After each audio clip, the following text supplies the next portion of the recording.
안녕하세요. 사람이 살면서 희생이란 단어가 왜 이렇게 새삼스럽게 힘들게 느껴지는지 모르겠네요. 저는 저희 부모님한테 너무 큰 사랑을 너무 많이 받고 자랐고 지금도 결혼해서까지 도움을 받고 있는데 저는 그 사랑과 희생을 당연하다고만 생각하면서 살아오고 있었던 것 같습니다. 이것도 아무나 하는 것은 아니구나라는 것을 저희 시어머니 보고 알았네요. 자식이 많으면 많을수록 사랑과 희생을 골고루 나눠줘야 하는데 저희 시어머니는 그게 잘 안 됐던 분입니다. 저희는 저희 친정 부모님과 함께 살고 있어요. 함께 살게 된 것도 다 이유가 있는데 어쨌든 같이 살면서 도움을 엄청 많이 받으면서 살고 있네요. 그런데 저희 남편은 장남입니다. 흔히들 장남이면 시댁의 시어머니를 모시고 살고 있잖아요. 그런데 저희는 저랑 저희 남편이 맞벌이라서 꼭 친정 부모님과 같이 사는 것은 아니에요. 다 사정이 있어서 함께 살고 있습니다. 본의 아니게 친정 부모님 도움을 받고 있고요. 저희도 시어머니랑 합가를 생각 안 해본 건 아닙니다. 그런데 저희 시어머니 저한테 저희 애 보기 싫어서 합가 절대로 안 하겠다고 먼저 얘기했는데 저는 시어머니한테 맡길 생각 전혀 없는데 김치국 먼저 마시더군요. 신혼 초부터 늘 입에 달고 살았어요. 내 새끼도 힘들게 키우셨다고 하면서 손주가 이뻐도 잠깐이라고 하시면서 싫다고 하시더라고요. 그런데 이런 분이 저희한테 바라시는 것은 엄청 많으세요. 어찌나 사달라는 것도 가지가지인지 그리고 금액도 다 센 것만 골라서 사달라 하세요. 혹시 여러분들 중에 효자 남편에다 우유부단한 성격의 남편이랑 살아보셨나요? 저 신혼 초에는 미처 환장하는 줄 알았습니다. 연애 때는 박력 있고 결단력 있던 이 사람이 자기 가족한테는 늘 손해보는 짓을 하는 거예요. 그것도 처음에는 저는 몰랐는데 알게 된 사건이 있었어요. 왜 그러냐고 당신도 가족이 생겼고 우리 삶이 먼저다 말을 했더니 그럼 어쩌냐는 말만 하는 겁니다. 자기 엄마도 자기 식구 3남매 키우면서 여자의 삶을 포기하셨고 동생들도 아버지 같지 않은 인간한테 받은 사랑이 없다 보니까 마음을 못 잡고 허생세월 보내면서 겉으로 도는데 어떻게 동생들 두고만 보냐고 하면서 울기까지 하더군요. 술이라도 먹었으면 이 사람 술주정이구나 라고 생각이라도 할 텐데 맨정신에 울면서 이러니 저도 미치고 환장하겠더라고요. 제가 바로잡지 않으면 저희 가족 시댁 식구들 때문에 거덜나게 생겼더라고요. 큰일이 한번 엄청나게 크게 일어났을 때 자기 가족 버릴 것처럼 그러더니 천성인지 아니면 우무인지 몸에 배어서 그런지 끝내 포기하지 못하더군요. 그런데 그 이후로도 또 한 번의 일이 생겼고 저는 한 번도 견디기 힘들었는데 두 번의 사건까지는 도저히 견딜 수가 없고 참기도 싫었어요. 첫 번째 사건이 일어나고 나서 카드를 정지시켜두고 용돈도 끊어라고 했는데 다시는 안 볼 것처럼 자기 동생들한테 대하더니 저 보여주기 위한 것이었는지 저 모르게 용돈도 적게 주고 있었더라고요. 남편은 제가 그것까지 알고 있는 거 알고 화들짝 놀라더군요. 사실 결혼하기 전부터 이러고 생활하고 있었고 결혼하고 나서도 저 모르게 자기 용돈이나 월급에서 동생들 생활비 주고 있었더라고요. 저희가 결혼하고 처음으로 대판 싸우고 시누이와 시동생 때문에 일어난 첫 번째 사건인데요. 저희는 신혼 초에 그때는 경제권에 대해 얘기를 끝낸 상태가 아니어서 서로 얼마를 정해놓고 생활비 내고 월급은 개인이 각각 관리를 했거든요. 그런데 언제부턴가 자꾸 이 사람이 약속이 잦으면서 가끔은 야근도 한다고 해서 그냥 넘어갔었어요. 결혼하고 나서 친구들에게 축복받느라 약속이 많겠구나 했죠. 저 또한 일을 하고 있었으니까 이해가 되고 저도 결혼하고 축복받느라 한동안은 늦은 귀가를 했거든요. 그런데 어느 정도 시간이 지났는데도 자꾸 늦게 오길래 마침 회사 근처에 갔다가 연락을 해봤는데 전화를 받지 않는 거예요. 거기에다 회사도 전화를 받지 않더라고요. 저도 모르게 이상한 상상도 했지만 믿었어요. 그럴 사람이 아니기에 믿었는데 제 행동은 그러지 못하고 있더군요. 다음날 새벽에 남편 차를 수색하고 내비도 봤어요. 내가 왜 이러나 싶으면서도 제 눈으로 확인하고 싶었습니다. 남편이 아무리 성실하고 저밖에 모른다 해도 거짓말까지 하면서 이러는 걸 보니 뭔가 있구나 싶었어요. 그리고 제 눈으로 확인해야 앞으로 살 것 같았어요. 차 안에서 내비를 꺼내다가 남편이 자는 것을 확인하고 들어보았는데 한강한 소리를 들었습니다. 목소리가 익숙한 소리인 거예요.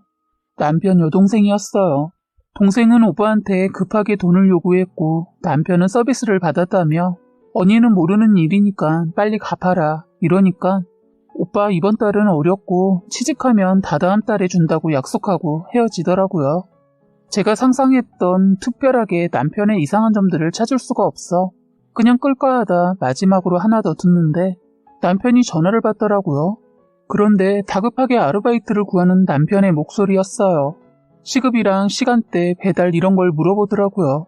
저는 이 사람이 회사에서 잘리고 저한테 숨기고 있나 했습니다. 그래서 저는 다시 차로 가서 차 안에 서랍을 열어 퇴사해 온 적이 있는지 살펴보았어요.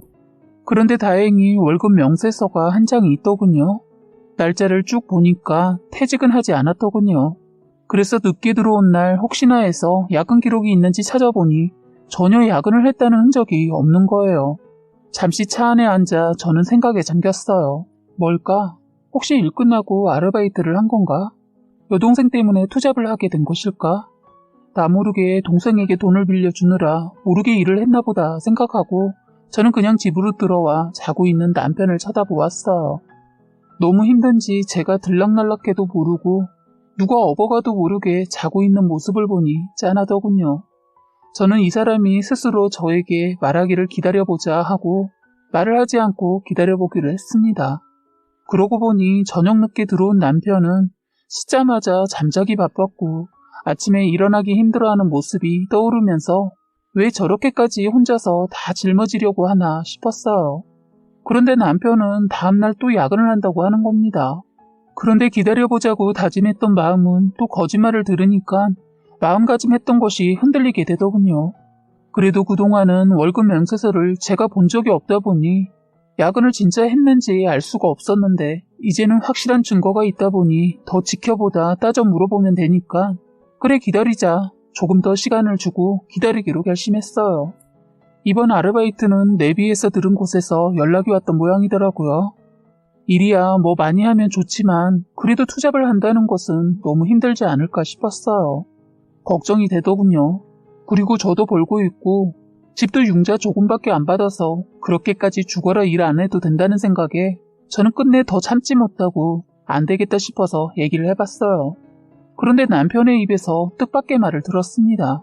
저희가 분명 시어머니 용돈을 드리고 있는데 시어머니가 남편의 카드까지 쓰고 있다고 하는 겁니다. 저는 너무 황당해서 저는 화를 내면서 내역서를 보여달라고 했더니 머뭇거리면서 보여주기를 꺼려하더군요. 저는 화를 누르며 오해하지 않게 지금 보여달라고 했어요. 그랬더니 그제서야 제 눈치를 보면서 내민 카드 영수증에는 내역을 보니 제다 아가씨나 시동생이 쓸만한 용품들의 내역이었어요. 저는 열이 받아서 왜 이러고 사냐고 정말 처음으로 화를 냈어요. 저도 저의 모습에 놀랄 정도로 화를 냈습니다. 밤잠을 줄여가며 일을 해서 자기 동생들 치닥거리하고 있는 게 너무 화가 났거든요. 이제 그동안의 모든 것이 정리가 되더군요. 저는 이건 아니다 싶어서 시어머니 알고 있냐고 남편한테 따지고 물었더니 오히려 어머니가 원해서 해드렸다고 하는 거예요. 어이가 없었습니다. 자꾸 시어머니한테 시누이하고 시동생이 돈을 요구하니까 큰아들한테 말을 해서 시어머니 자기 몸에 붙은 거머리들을 떼어다가 자기 큰아들한테 붙인 거였어요. 그래서 동생들이 자기 형 오빠를 피를 원없이 빨아먹고 살고 있었던 겁니다.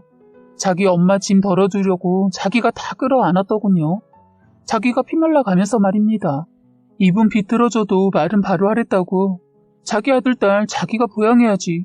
왜 큰아들한테 부모도 아닌데 다 떠넘겨서 시집 장가까지 보낼 생각을 하고 있더라고요. 이 사람 자기 동생들 위해 적금까지 들고 있는 거 보고 더 기가 막혔어요. 저는 이 모든 것을 안 이후로 통장 다 압수해서 해지 신청 다 해버리고 경제권도 제가 다 관리하기로 했습니다. 이제 앞으로 가정의 시댁에 들어가는 모든 돈에 대해서 혼자서 처리하지 말라고 했어요. 그리고 동생들 돈 빌려주는 것도 일절 못하게 못 박았어요.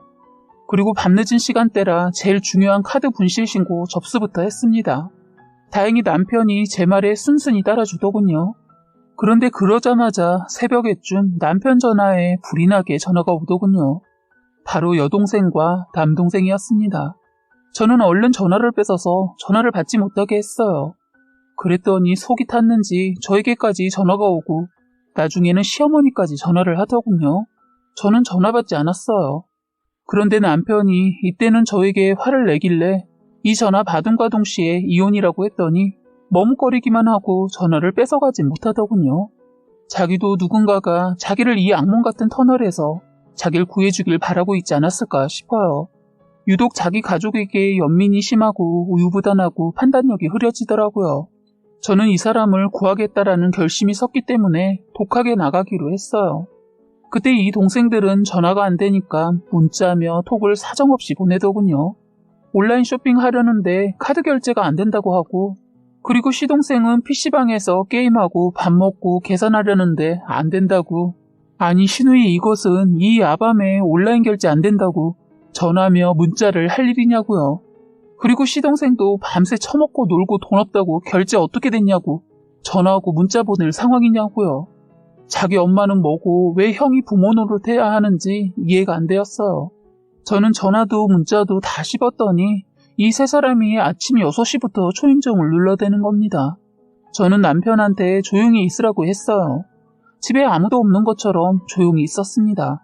한참을 두드리니까 옆집에서 나와서 한 소리하고 나중에는 경비실에서까지 올라와서 뭐라고 하니까 그때서야 시어머니 애들이 친정에 갔나 보다 하면서 가는 것 같더군요. 정말 구제불능인 인간들 셋을 어떻게 버릇을 고칠까 고민하다 저는 친정과의 합가를 생각했어요. 그것도 바로 생각한 것은 아니고요. 이 세 사람들이 하루가 멀다 하고 저희 집에 와서 죽치고 있어서 저는 나름 생각한 거였어요. 그들이 그러고 간 이후에 이틀 동안은 조용하더라고요. 그래서 혹시나 남편이 저 모르게 돈을 해줬나 해서 물어보니 남편한테 동생들이 회사로 찾아왔다는 거예요. 그래서 남편은 그날 처가에 갔었고 전화가 둘 다 문제가 있어서 못 받았다고 둘러대고 마지막으로 모든 경제권 저에게 뺏겼다고 말했다는 겁니다.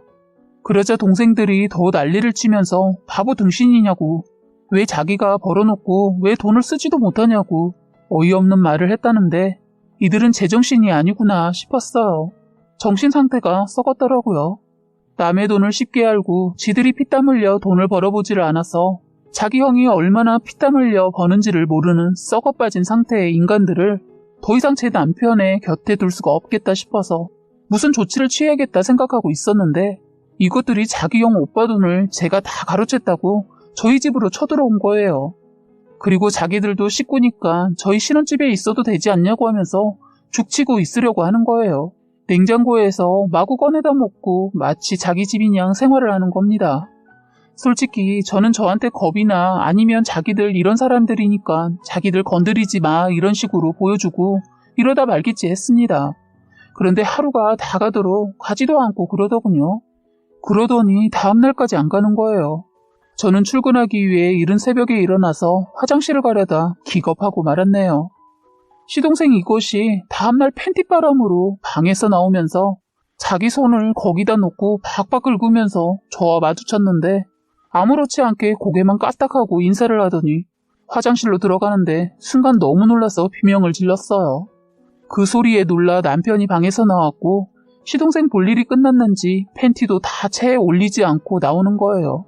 또 한 번 저는 소리쳤고 그 모습을 본 남편은 자기 남동생 뒷목을 잡더니 팬티에 한 장 입은 남동생을 끌고 현관문 쪽으로 가더니 문을 열어 내보내버렸어요. 저도 놀랐지만 남동생도 여동생도 놀랐는지 남동생은 문을 두드리면서 형 왜 이러냐고 왜 그래 하면서 문 열어달라고 하고 여동생도 눈치가 보였는지 오빠 왜 그래 기어 들어가는 목소리로 자기 오빠 기분을 살피더군요. 한 번도 이런 적 없던 오빠의 모습에 여동생 슬슬 기더군요. 그때 남편이 너도 이제 가. 네 오빠 옷 챙겨서 당장 나가. 니들 해도 너무한다. 나 네 새언니 보기 창피하다. 니들 나이가 몇이냐? 그거밖에 머리가 안 돌아가? 니들이 이러는 거 다 내 잘못 같다. 내가 니들을 망가지게 했어. 하면서 갑자기 자기 주먹을 벽에 치기 시작했어요. 저는 놀라서 남편을 말렸지만 사정없이 내리시는데 뼈가 부스러지겠더라고요.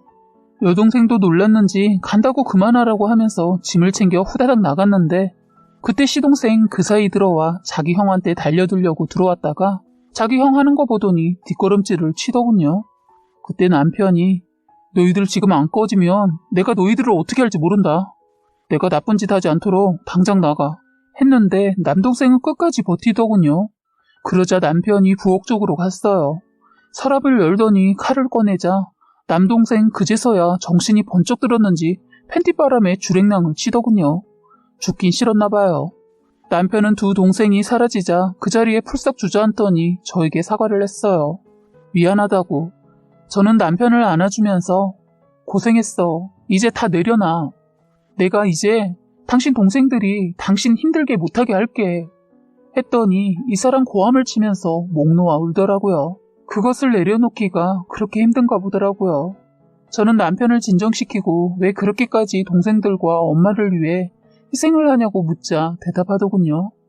늘 어릴 적부터 엄마한테 들었던 말이니 네 아버지는 없는 사람이다. 네가 이 집 가장이고 네가 있어서 이 엄마는 버티고 살았다 이러면서 어린 남편한테 그 무거운 책임을 다 전담했다는 거예요. 남편 어릴 때 자기 아버지도 계셨지만 술에 쩔어서 일도 자기가 하고 싶으면 하고 하기 싫으면 몇 날 며칠을 놀았다네요.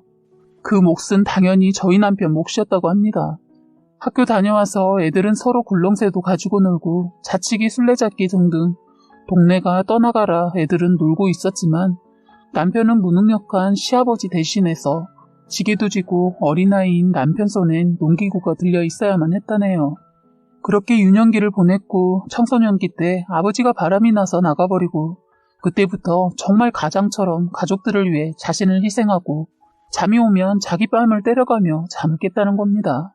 심지어 자신은 어린 시절 너무나 고달픈 삶이 싫어서 고등학교도 포기하고 무작정 서울로 올라와 닥치는 대로 일을 해서 돈을 모았다고 합니다. 이런 얘기까지 들으니까 시어머니가 너무 믿고 싫더라고요. 그런데 정말 기가 막히게도 다음날 시어머니가 저희 집으로 쳐들어왔습니다. 자기는 이제부터 큰아들 집에서 살겠다고 하더군요. 배째라 하고 누워버리니까 저도 어쩔 수가 없어서 며칠은 두고 봤어요. 주변에 보면 원래가 장남을 많이 아끼고 사랑해서 귀하게 키우는데 저희 시어머니 자식 사랑은 완전 내리사랑이었던 것 같아요. 대려 시누이와 시동생을 더 어려워하세요. 그리고 저희 집에 쫓아와서 저를 괴롭히기 시작한 거예요. 다음날부터 저에게 시집살이를 시키더군요. 반찬도 가지수를 5개 이상 주문하시고 찌개, 밥, 끼니 때마다 다르게 먹을 수 있도록 준비하라고 하더라고요. 저는 제 할도리는 해야 할 것 같아서 여기저기 온라인 쇼핑을 해서 쟁여놓았어요. 그래서 냄비에 아침, 저녁 드실 수 있게 해놨어요. 제가 이렇게라도 하니까 아무 소리 안 하고 받아 드시더군요. 다행인지는 몰라도 트집은 잡지 않았어요. 그런데 반찬이나 국 대량으로 시켰는데 3일을 못 넘기는 겁니다. 그때 드는 생각이 어머님이 이것들을 빼돌리고 있구나 싶었어요. 반찬 가게에서 사온 반찬도 하루아침에 없어져서 더 표가 났어요. 저는 시어머니께 말씀드렸어요. 이런 식으로 빼돌리시면 함께 못 산다고 그랬더니 시어머니 저 모르게 자식들 집으로 불러다 밥을 먹이셨나 봐요. 설거지통에 보면 그릇이 한가득 쌓여 있더라고요. 시어머니는 동네 할머니들 와서 먹었다고 하면서 속이는데 이대로는 아닌 것 같아 나가시라고 했어요. 더 이상 속아주는 것도 못할 것 같고 덜 떨어진 두 남매를 뒤치다거리 계속 할 생각 없다고 하니까 알겠다 했어요. 그런데 다음날 그 남매를 집으로 들였네요. 남편도 말과 행동은 그렇게 했지만 막상 자기 엄마 앞에서 자기 동생들을 나가라고 못하고 받아들이는 겁니다. 기가 막히더군요. 그리고 시어머니, 큰아들이 아무 말 안 하자 기세등등해서는 자기 아들 집이니 눈치 보지 않겠다고 선언을 하더군요. 그래서 저는 남편한테 이혼을 요구해야겠다고 했더니 그러라고 하더군요. 그래서 저는 그 자리에서 남편과 또다시 이혼 얘기가 나왔고 이제는 더 이상 못해 먹겠으니까 니들끼리 살아라 했어요. 그랬더니 남편이 이러지 말라고 제발 한 번만 더 용서해주면 안 되겠냐고 그냥 다 같이 잘 살아보자고 하는데 정말 진절머리가 났어요. 난 더 이상 못하겠고 네 식구들 못 버릴 것 같으면 이쯤에서 끝내자고 했습니다.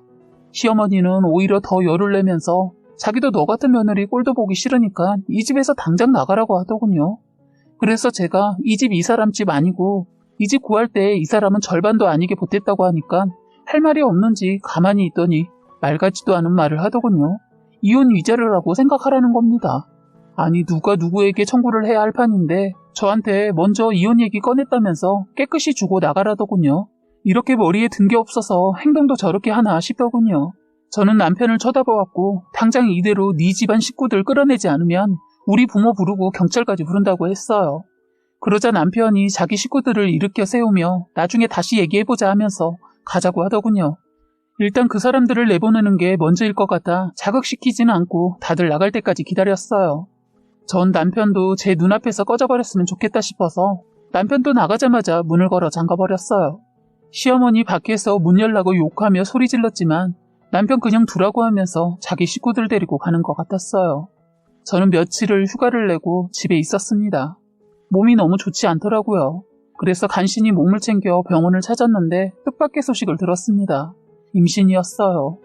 저는 이혼을 결심했기에 2주 만에 남편에게 연락을 해서 할 말도 있고 마지막으로 어떻게 할 생각인지 보려고 만났어요.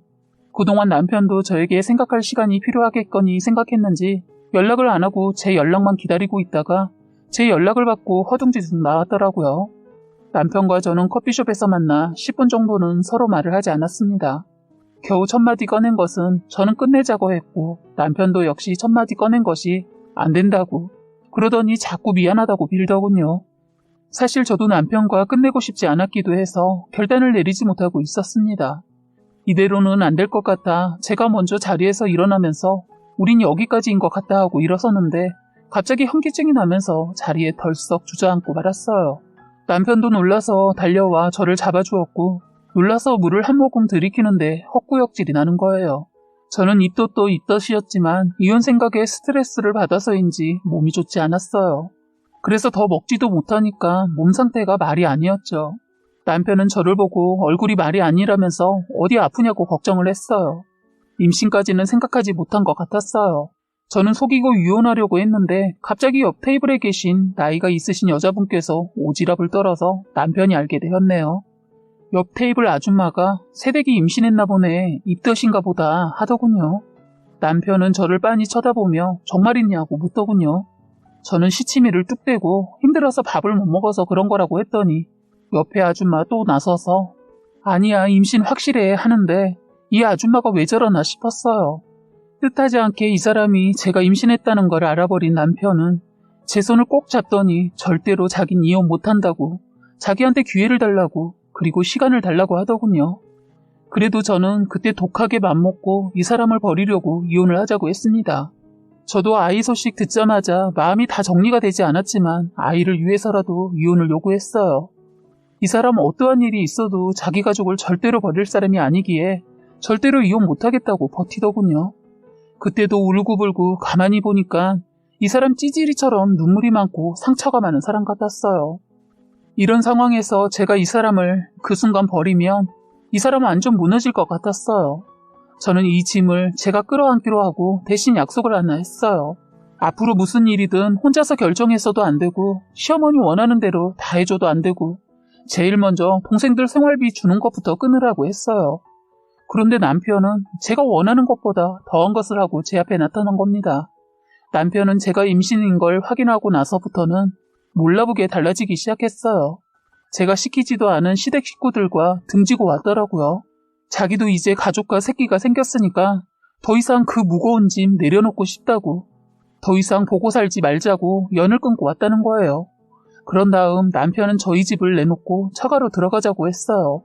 그래야만 자기 식구들이 더 이상 들러붙지 않을 거라고 생각한 모양이더라고요. 이런 상황을 전혀 모르시는 저희 부모님은 너무 기뻐하셨어요. 그래서 저희는 부모님과 같이 살게 된 거예요. 나중에 친정 부모님과 합가하고 정리가 얼쭉되었을 때 시댁 얘기를 했어요. 그리고 당분간이든 앞으로든 안 보고 살 거라고 했습니다. 두 동생들이 정신 차릴 때까지는 안 본다고 했으니 적어도 몇 년, 몇십 년이 될지 어느 누구도 모르는 상황입니다. 제 맘 같아서는 하루빨리 정신 차려서 좋게 지내면 좋겠지만 그게 쉬울까 싶기도 해요. 한 번도 자기 손으로 돈을 벌어보지 않은 남매이니 고생이 뭔지 겪고 나서야 저희 앞에 나타나지 않을까 싶네요. 시어머니도 저희가 친정으로 들어간 걸 알고 나서는 오히려 시어머니가 더 열내서 안 본다고 했다고 하는데 듣던 중 반가운 소식이었습니다. 제발 서로 피해주지 않는 선에서 살고 싶네요.